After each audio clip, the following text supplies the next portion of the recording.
Welcome to Behind Closed Doors. Lock your doors, turn down the lights, and let the silence in. We are taught from a very young age a fundamental, unbreakable law of physics. Energy cannot be created out of thin air, and it cannot simply be destroyed. It merely changes form. It transfers. It moves from one vessel to another. We understand and accept this reality when it comes to heat, when it comes to light, when it comes to the kinetic motion of the physical world. But somehow, in our profound arrogance, we have convinced ourselves that this universal law does not apply to human emotion. We believe that when we turn our backs on someone we love, the rejection simply evaporates into the atmosphere. We believe that the words we deliberately choose not to say, the apologies we swallow out of sheer stubborn pride, just vanish into the void. We tell ourselves that an ignored plea is a victimless action, leaving no trace behind. But the universe does not allow for empty spaces, and it certainly does not forgive the intentional creation of a vacuum. Every heavy sigh of apathy, every cold, calculated decision to stare blankly at a glowing screen instead of into the eyes of your partner is a concentrated burst of negative energy. It is dense. It is heavy. It does not float away. It sinks. When a catastrophic failure occurs in the modern world, when a massive machine falls from the sky and shatters into a million pieces, investigators do not look up at the clouds to find the answers. They search the wreckage for the black box. They look for the indestructible silent recorder, the single object designed to capture every ignored warning alarm, every desperate maneuver, every critical failure in the system, right up until the very final, inevitable moment of impact.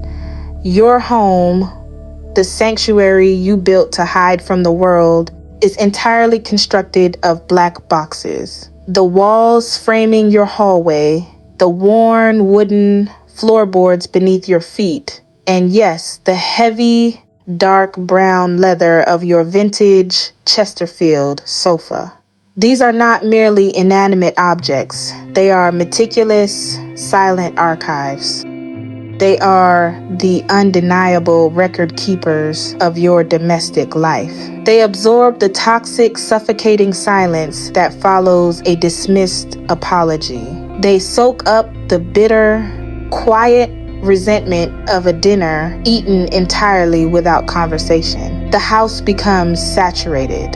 Like a sponge left for far too long in stagnant water, it absorbs the decay of human connection, and eventually, the environment simply cannot hold another drop. That is exactly when the room begins to rot from the inside out. Not with mold, not with rust, but with the concentrated, pressurized weight of absolute human neglect. Look at the physical evidence. Look at the scratch on the armrest. To the untrained eye, to a casual guest walking into this perfectly normal living room, it is a tiny, insignificant detail. They might assume it was caused by a careless zipper, a dropped set of keys, or simply the natural wear and tear of time passing by. But you know the profound, terrifying truth of that blemish now. It is not a mark of physical damage. It is a permanent scar of emotional consequence. It is a tally mark. Every single time Mark chose the artificial, numb comfort of his isolation over the desperate, breaking heart of his wife, he was silently carving that scratch into existence. Apathy is not a passive state of being. It is an incredibly sharp, deliberate tool. And every single day, We use it to slowly whittle away the very foundations of the reality we claim to love. We surround ourselves with heavy, expensive objects because we want to feel anchored. We buy the thick leather, the solid oak, because it feels permanent. It makes us feel safe.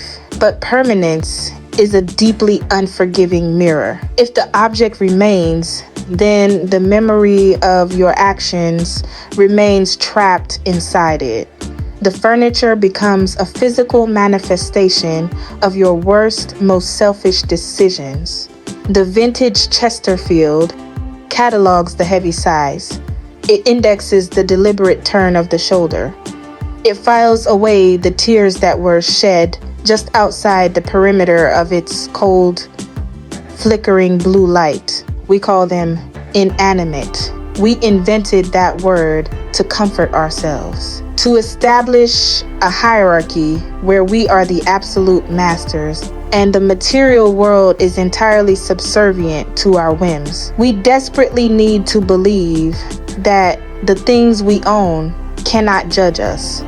But this is the undeniable, terrifying truth of dark karma. It does not require a dramatic, cinematic confrontation. It does not require a villain to emerge from the shadows or a sudden, violent twist of fate to strike you down. It simply requires time and gravity and a consistent, steady refusal to participate in your own life. We think we are getting away with it. We genuinely believe that if we just stay quiet enough, if we just sink deep enough into the cushions and close our eyes, the storm of our crumbling relationships will simply pass over us.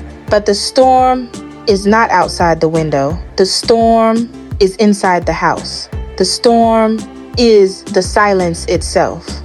And when the silence finally becomes too heavy to bear, the room does not need to attack you. It simply grants you the exact level of isolation you have been demanding all along. You wanted to be an island? The room will happily provide the ocean. You wanted to be a permanent fixture, free from the messy, exhausting obligations of human love. The leather will seamlessly accept your application. The tragedy is not that the furniture wakes up. The true devastating tragedy is that the human being willfully decides to go to sleep. And in the quiet, perfectly ordered architecture of the universe, everything eventually pays its rent. The story of Mark is not a tragedy of a single man. It is not an isolated glitch in the fabric of a distant, fictional reality. We find comfort in the screen, don't we? We watch these shadows play, we listen to these warnings, and we tell ourselves, that is him. That is his house. That is his karma. We build a wall of digital glass between our own choices and the consequences we've just witnessed. We believe that by observing the trap, we have somehow made ourselves immune to it. But the room you are sitting in right it doesn't know about the glass. It doesn't care about the screen, the walls around you, the floor beneath your feet, and the very surface you are resting upon. They have been listening to this entire broadcast. They have been absorbing every vibration of your thoughts, every subtle shift of your weight. As you process the logic of Mark's erasure, they are not merely observers. They are participants in the long, silent ledger of your domestic history. Think about the silence in your own home right now. Is it a peaceful silence? Is it the quiet of a house filled with love and presence and connection? Or is it that other kind of quiet? The silence that feels like a weight. The silence that feels like a deliberate, carefully maintained distance. The silence that is simply too quiet. Consider the object beneath you, the fabric, the leather, the foam. It has felt every moment you spent hiding.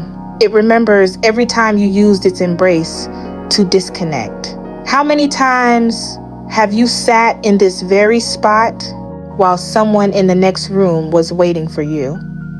How many times have you let the blue light of your phone wash over your face while the people you claim to love were slowly, quietly drifting away from you in the dark? You thought those moments were empty. You thought they were just rest. You thought that by doing nothing, you were leaving no trace. But as we have seen, there is no such thing as a victimless apathy. Every moment of neglect is a deposit. Every ignored word is a layer of dust that never gets wiped away. Every time you chose to be an object, you gave your furniture permission to become the master. The room is always counting. The room is always measuring the density of your presence. And the room is incredibly patient. It doesn't need to strike today. It doesn't need to seal the doors tonight. It is perfectly content to let you keep sinking. It is happy to let you believe that you are still in control. But remember, the shift doesn't happen with a bang. It happens with a sigh. It happens when the silence finally reaches its tipping point. When was the last time you really looked at the person sitting across from you? When was the last time you offered a hand instead of a cold shoulder? When was the last time you actually existed in your own living room? Look down, just for a second. Look at where your hands are resting. Look at the seams, the wrinkles, the grain of the material. Do you feel it? That subtle, unnatural warmth creeping up through the cushions? Do you hear that faint, agonizing groan of wood struggling under a weight that shouldn't be there? It is a very small thing, a tiny glitch in the normalcy of your evening. You might want to ignore it. You might want to tell yourself it was always there, that the house is just settling, that you are just tired. But the room knows better. The transaction is beginning. The ledger is being balanced. The dark karma you thought you were just watching has finally found its way home. You are no longer just a viewer. You are the subject. You are the next chapter in the lore of the quiet room. When was the last time you ignored someone while sitting on your couch? Think about it before you close your eyes to sleep. And the worst part, you already know exactly when it started.